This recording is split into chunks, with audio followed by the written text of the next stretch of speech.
السلام عليكم. أتمنى أن يجدكم هذا الفيديو في أحسن الأحوال، ولا تنسوا لايك والاشتراك بالقناة ونبدأ التفاصيل. أول ظهور لدنيا باطمة بعد انتشار خبر اعتقالها.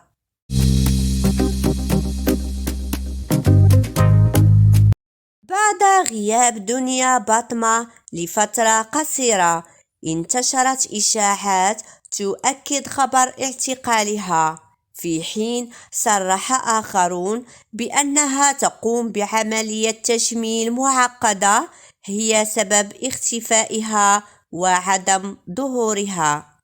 ولقد كشفت الفنانة المغربية دنيا باطمة عبر حسابها بموقع تبادل الصور والفيديوهات الانستغرام بأنها ستغيب عن مواقع التواصل الاجتماعي لفترة. وقد كتبت دنيا عبر خاصية القصص القصيرة: يلا حبايبي، غادي نغيب عليكم شي أيام، عارفكم غتوحشوني. وكشفت دنيا باطمة بأنها تحتاج لفترة راحة.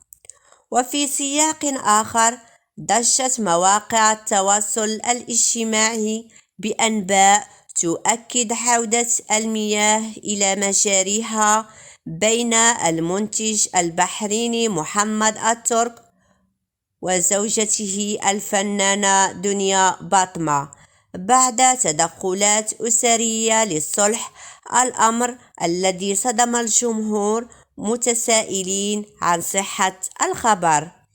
ولقد روجت مواقع إخبارية مهتمة بأخبار الفن والمشاهير خبر عودة الثنائي من جديد لحياتهم الطبيعية، وانتشرت صور للزوجين حيث قال البعض بأنها صور حديثة، لكن في حقيقة الأمر كل الصور التي تم تداولها قديمة، ولم يتم تأكيد أمر العودة من أي طرف منهم.